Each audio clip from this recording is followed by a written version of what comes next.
Monday, June 18th. Maggie spent the entire day gabbing away on the phone. She called Kenny, and then Kenny called her back, and she called her friend Angie, and then Angie called her back.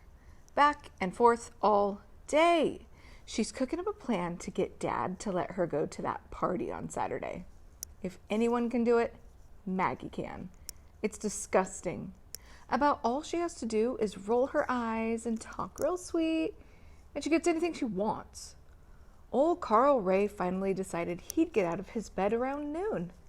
You know, I've never once seen Carl Ray go into the bathroom. Now, I'm sure he must have been in there. Well, really. But I know for sure he has not taken a shower yet.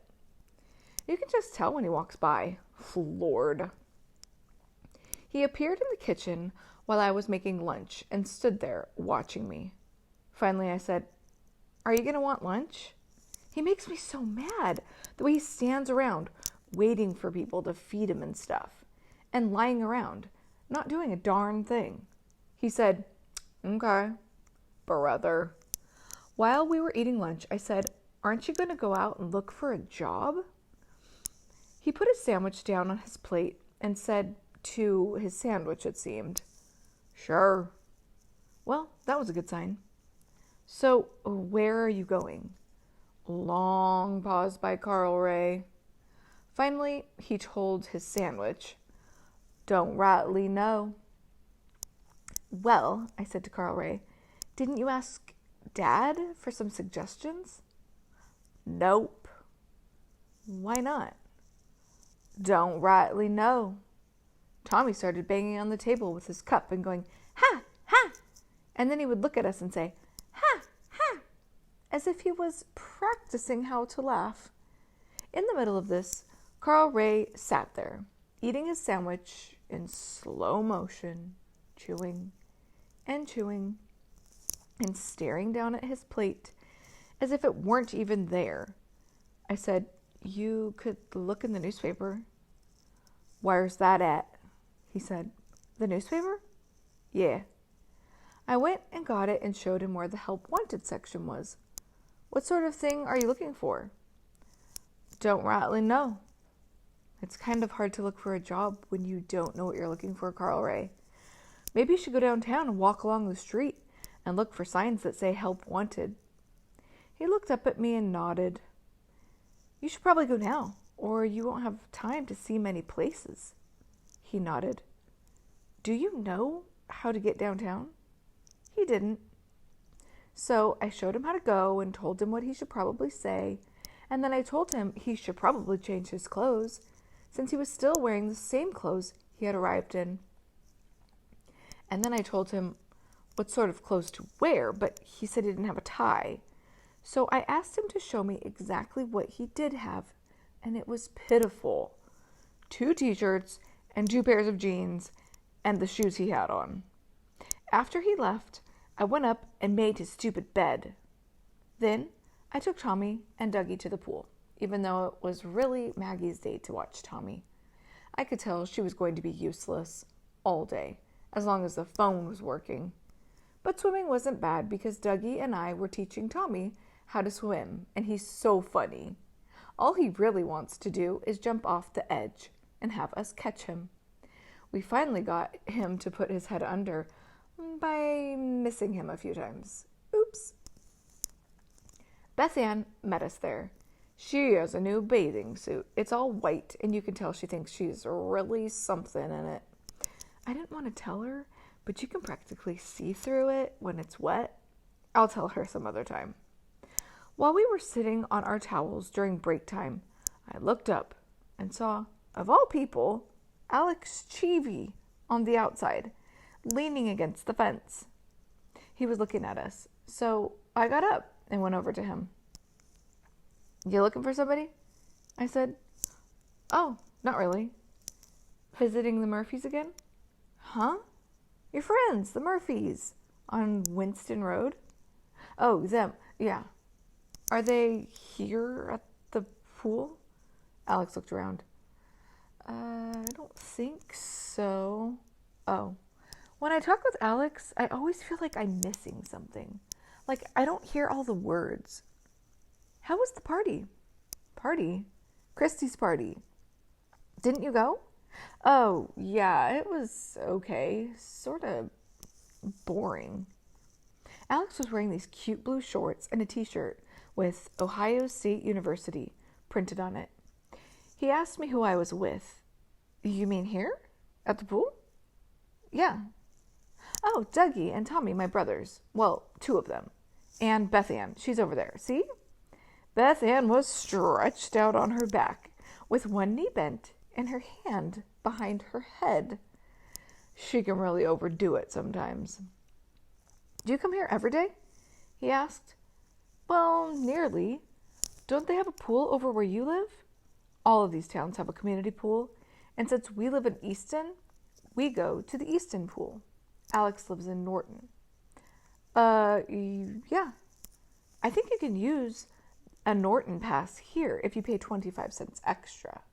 If you wanted to come here, I mean. Oh, yeah, well, I might, someday.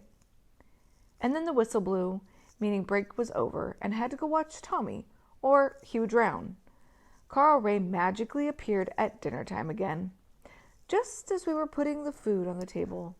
In he comes and sits right down on the special seat. I suppose he thinks that's his seat now.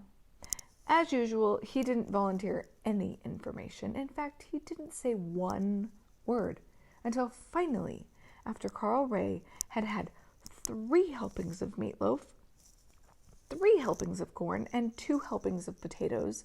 He would have had more, I bet, but they were all gone. Dad said, "So, tell us, Carl Ray, how did the job hunting go?" Every single one of us looked at Carl Ray, who shrugged his shoulders. We all looked back at Dad, who looked at my mom, like it was her turn. She said, "Does that mean you didn't find anything?"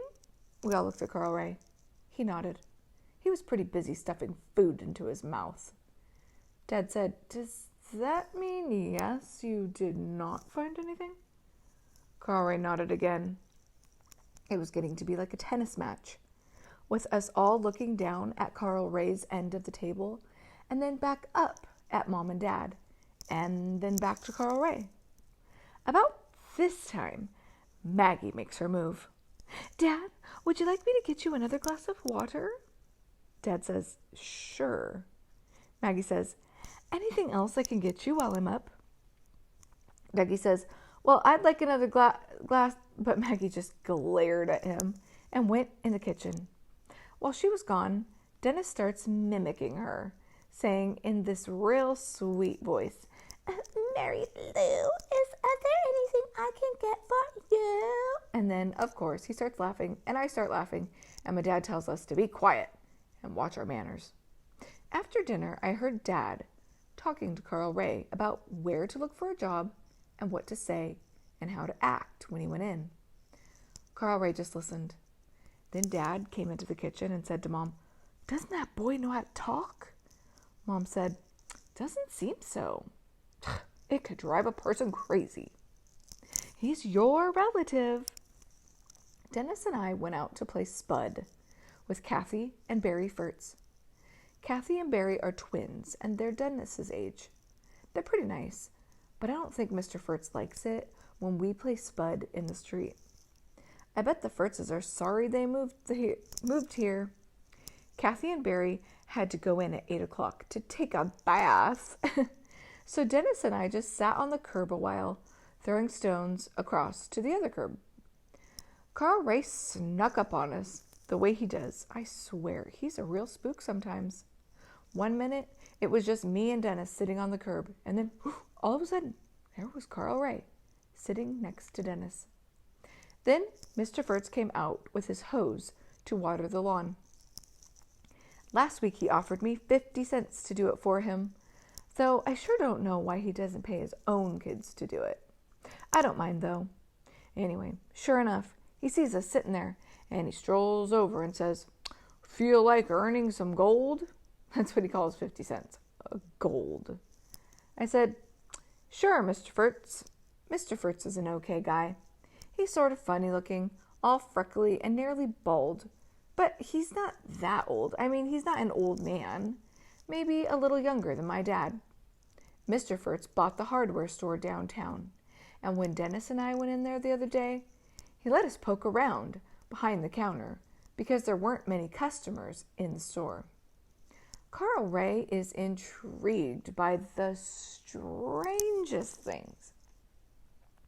While I was watering the Furtz's lawn, Carl Ray snuck up on me and said, "What'd you call him?" "Who?" "That man." "Mr. Furtz?" Carl Ray said, "Furtz. How do you spell Furtz?" So I told him. "Furtz," he said again. "Furtz." Weird guy, this Carl Ray. When we all went inside, Maggie was getting Dad a dish of ice cream. She's so obvious. Then she sat on the couch and watched TV with everybody. Usually she doesn't like to do that. She's usually off with her friends or up washing her hair or painting her nails or something. Tuesday, June 19th. Not much happened today. About the biggest news is that I took Tommy over to Beth Ann's, and she was strutting all over because her sister Judy is going to introduce her to her boyfriend's brother, and the four of them are going to the drive-in on Friday night. Beth Ann is 13. Well, okay, she's almost 14 years old. Not much older than me. Do you think that's a little young to be going to a drive-in with a boy? Beth Ann is going to be hard to live with after this. And Carl Ray, by the way, still did not find a job. Wednesday, June 20th. It rained all day. Beth Ann called to tell me some more about Derek. That's Judy's boyfriend's brother's name. He is 5 feet 7 inches tall, brown hair, and gorgeous.